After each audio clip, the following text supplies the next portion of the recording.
Bonjour, dans cette vidéo, nous allons voir comment intégrer une double activité dans Shamilo LMS. Tout d'abord, on va se rendre dans la section Mes cours, puis ouvrir l'un des cours en mode administrateur ou en mode enseignant.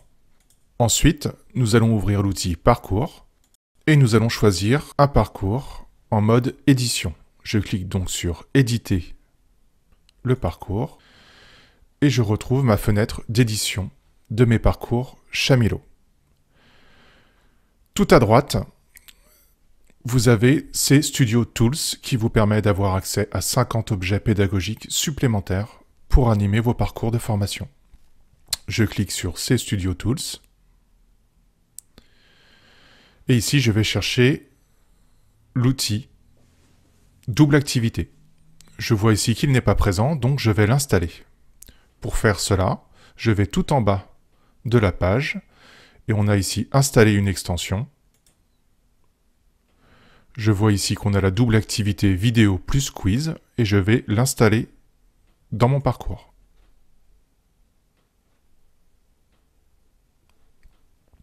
On voit ici que ma double activité apparaît sous forme de tuile. Comment faire pour insérer cet objet dans mon parcours pédagogique? Je vais cliquer dessus et automatiquement, il m'a créé un nouveau grain de formation vidéo et activité. Je vais le renommer vidéo et quiz.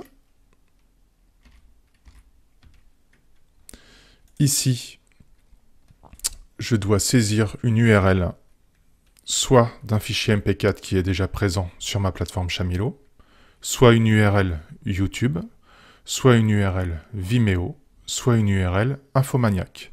Ici, par facilité, je vais choisir YouTube. Et donc je copie-colle l'URL de ma vidéo YouTube. Et ici, je dois choisir un identifiant d'un des quiz qui est présent dans la zone exercice de mon cours. Donc là, je vois que j'ai deux tests disponibles dans la zone exercice de mon cours, donc je vais choisir le test 1. Et je fais ajouter cette ressource au cours. Maintenant que cette opération est faite, je vais pouvoir lancer l'aperçu de mon parcours. Donc je clique ici sur Prévisualiser. Et donc ici, je vois bien que ma vidéo est à gauche et mon test est à droite. Je vais pouvoir lancer la vidéo. Et en écoutant la vidéo, je vais pouvoir réaliser un test pour essayer de répondre aux différentes questions par rapport à la vidéo.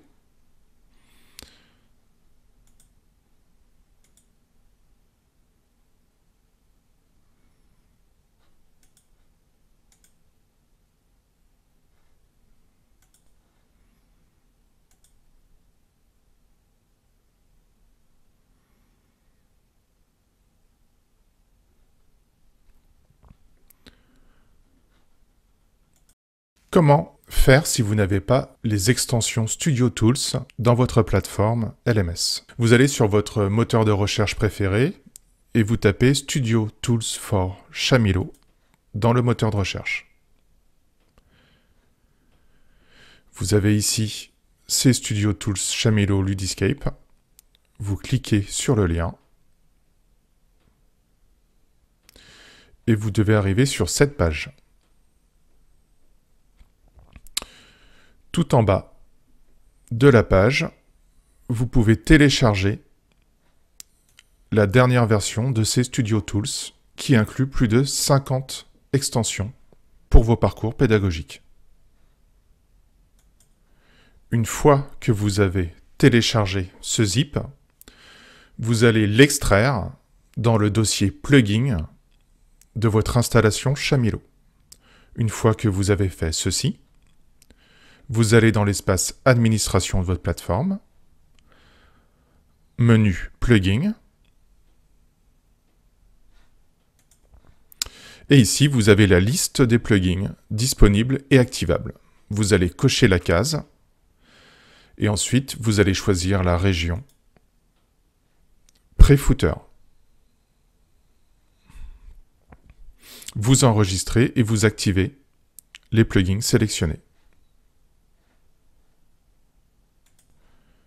Pour vérifier si l'installation a été faite correctement, rendez-vous dans n'importe quel parcours de n'importe quel cours et passez en mode édition. Si l'onglet apparaît sur la droite, c'est que l'installation est réussie.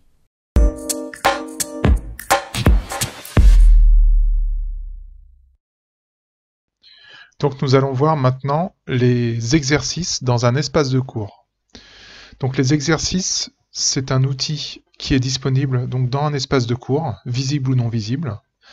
Et cet outil va nous permettre de créer soit des questionnaires d'auto-évaluation, soit éventuellement des examens avec un nombre de tentatives et un temps limité.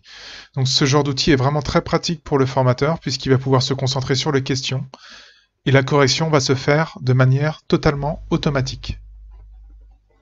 Donc pour créer un nouveau test, si aucun test n'existe, vous avez ici le bouton Nouveau test. Sinon, en haut à gauche, vous avez ici l'icône Nouveau test. Tout d'abord, on va donner un nom à ce test. Test formation A. Et je vais cliquer sur Poursuivre avec la création de questions. Donc on a différents types de questions qui peuvent être créées dans un test. On va avoir les questions à réponse unique, questions choix unique, des questions à réponse multiple. On va pouvoir aussi avoir des questions où il faut remplir les blancs. On va avoir des questions où il faut appareiller une réponse de gauche à droite. On va avoir aussi des questions ouvertes. Et on va avoir aussi tout un tas de questions plus ou moins originales, avec des images, sans images, avec des cases à cocher. Donc je vous invite à les visiter une par une et à les tester. Pour ce test, on va utiliser d'abord une question à réponse unique.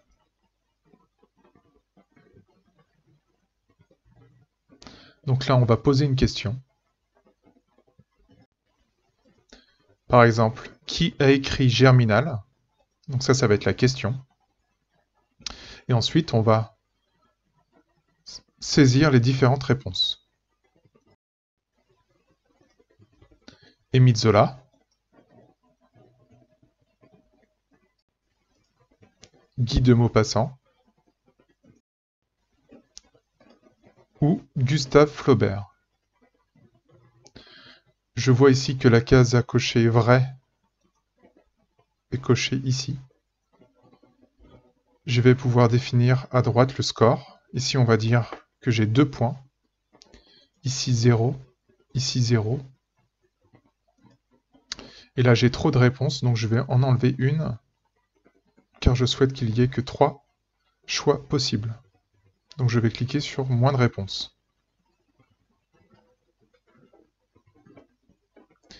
Et je vais faire ajouter la question au test.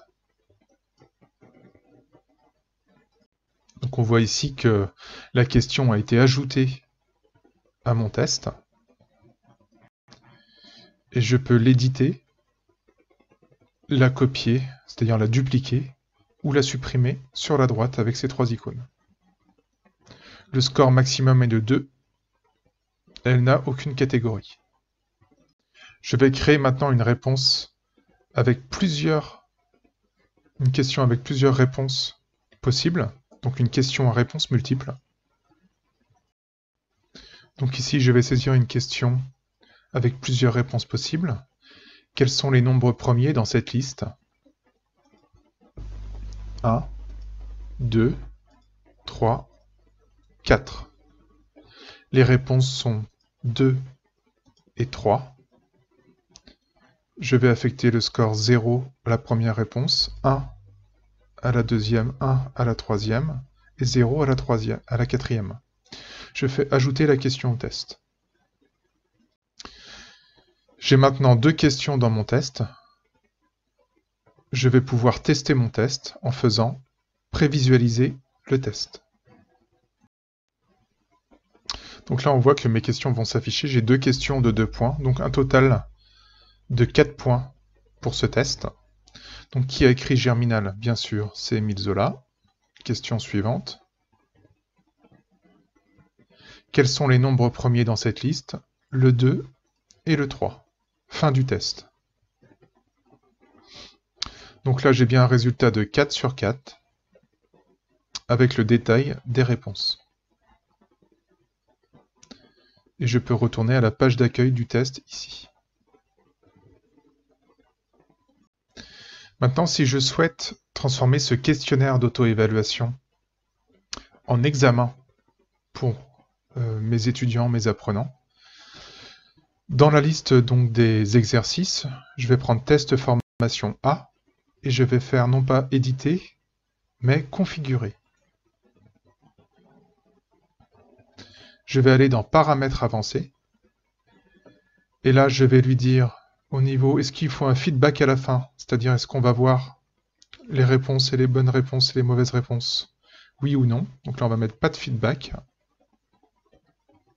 Là, on a un mode auto-évaluation. Donc non, on est en mode examen.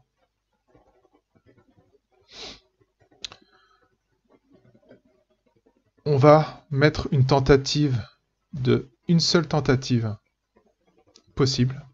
Et on peut activer également une date de début, une date de fin pour faire cet examen. On va avoir différentes options qu'il faut tester.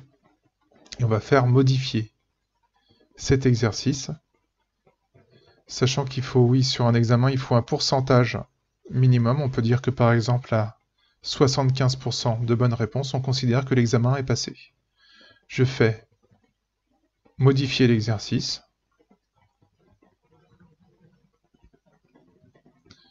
Je vais retourner dans ma liste d'exercices. Et maintenant, donc, mon exercice est un exercice de type examen. Donc l'apprenant n'aura le droit de le faire qu'une seule fois.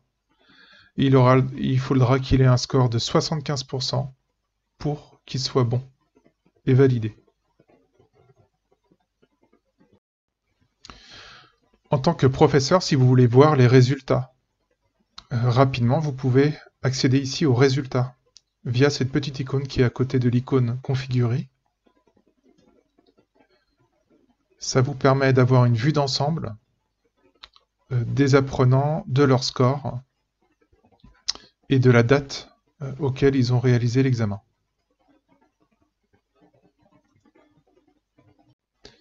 Si jamais vous voulez supprimer tous les résultats, vous avez ici un petit balai qui permet de supprimer tous les résultats de l'exercice.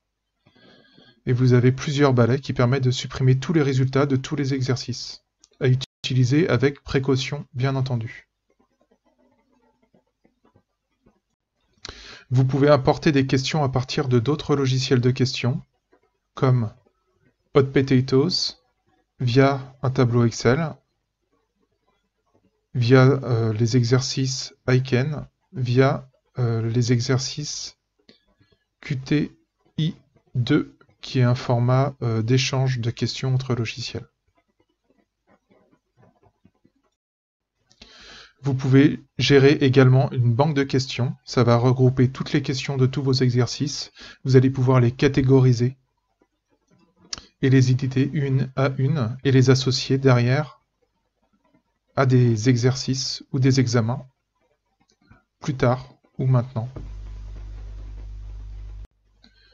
Le dossier vert à côté donc des banques de questions permet de créer les catégories pour classer vos questions.